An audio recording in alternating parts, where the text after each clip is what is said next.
मंदिर की छत नुकीली क्यों होती है, सपाट क्यों नहीं होती? आदेश जय सेवा। मैं कुणाल आपका पुनः स्वागत करता हूं दैवीय रहस्य में, जिसके अंदर हम छुपे हुए रहस्यों को और वैज्ञानिक तत्वों तक को आपके आगे लेकर आते हैं।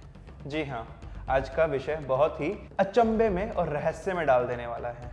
जी, आज के विषय में हम बात करते हैं। आपने ज्यादातर देखा होगा कि मंदिर की छतें गुंबदनुमा व नुकीली होती हैं। इसके पीछे का कारण क्या है?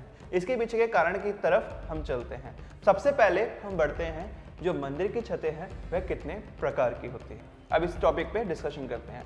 जो उत्तर भारत है, उत्तर भारत की जो मंदिरों की छत है उसे नागर शैली बोला जाता है। वहीं दक्षिण भारत इस परंपरा को द्रविड़ शैली के नाम से जानता है।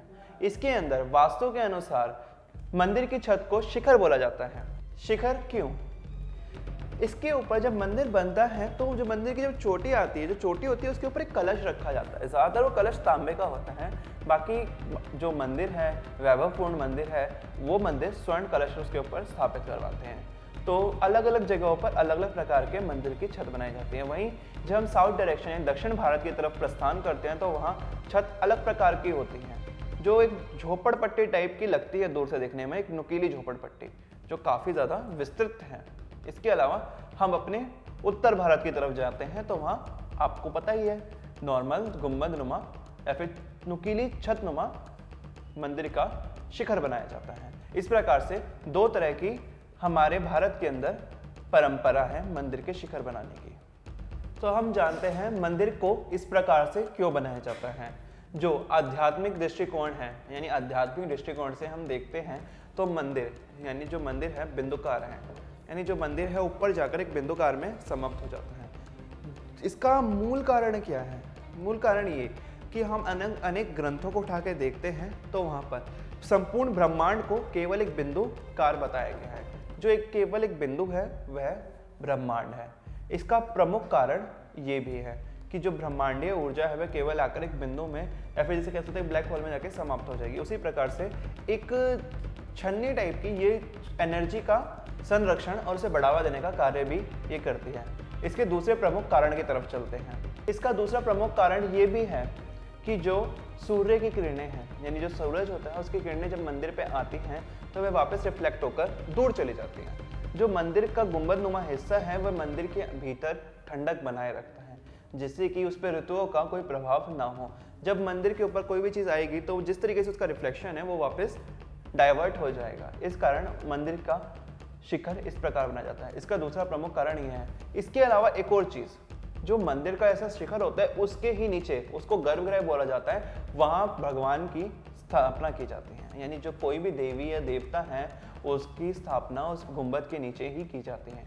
इसका मूल कारण ये है कि जो एनर्जी का प्रभाव है वह उस अंदर गुंबद जो खोखला होता है उसके अंदर वो एनर्जी गूंजती रहे। जब मंत्रों का उच्चारण किया जाता है, जब मंत्र पढ़े जाते हैं तो वह मंत्र मंदिर के अंदर एक सकारात्मक ऊर्जा का प्रभाव बनाते हैं, यानी एक पॉजिटिव एनर्जी को फैलाते हैं। जब वो पॉजिटिव एनर्जी पूरे मंदिर में गूंजती रहेगी तो कितना ज़्यादा एक बेनिफिट होगा एक इंसान के लिए।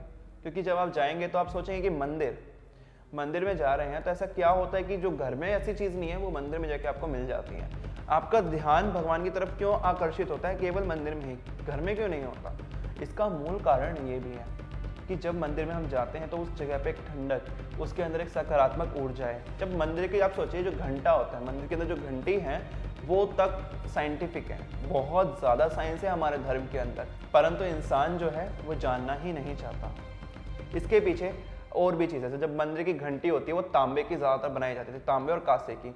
जो हम बुद्ध कल्चर की तरफ जाते हैं तो वहाँ पर आप जाएंगे तो आप एक चीज़ देखेंगे कि वहाँ घंटा बजा देते हैं, यानी जो बड़ा सा घंटा होता है उसे बजाकर एक जल में रख दिया जाता है। क्यों? उसके अंदर जो कंपन होती है और तांबे की जो कंपन होती है वो जल में रह जाती है, उसे गर्भवती स्त्रियों को पिलाया जाता है। इसका रीज़न ये भी है कि जो गर्भवती स्त्रियाँ उसका पान करती हैं तो इससे उनका जो गर्भ होता है वो गिरता नहीं है और जो बच्चा होता है वह बहुत ही सुंदर बुद्धि वाला पैदा होता है, यानी विद्वान प्रकार का बन जाता है। खैर, मंदिर की तरफ चलते हैं तो उसके अंदर जब मंदिर के अंदर हम घंटे की ध्वनि करते हैं तो वो मंदिर के अंदर बहुत देर तक गुंजायमान रहती हैं। ये एक मूल कारण इसका ये भी है। इसके अलावा एक बहुत ही विस्तृत जानकारी कहते हैं, जब मंदिर के अंदर आपने देखा होगा कि हमारे घर में फल हम खुले में रख दें तो वह 4-5 दिन के अंदर खराब हो जाएंगे, परंतु मंदिर के अंदर 10 दिनों तक फल और फूल रखे जाते हैं, परंतु वो खराब नहीं होते। क्यों? इसके पीछे ये एनर्जी है कि जो एनर्जी का फ्लो है, वो ठंडक का फ्लो है, वो उसके अंदर लगातार बनाया हुआ है। जो वो ठंडक का फ्लो होने की वजह से वो फल और फूल खराब नहीं होते हैं, ना ही कुछ नुकसान होता है। ये बहुत ही विस्तृत जानकारी थी मंदिरों के ऊपर। मुझे आशा है कि आपको यह वीडियो पसंद आएगी। आदेश जय सेवा। आपको कोई भी जानकारी चाहिए हो या विस्तृत कोई चीज़ जाननी हो तो आप हमें कमेंट सेक्शन में अवश्य बताएं। हम आपके आगे वह रहस्य उजागर अवश्य करेंगे।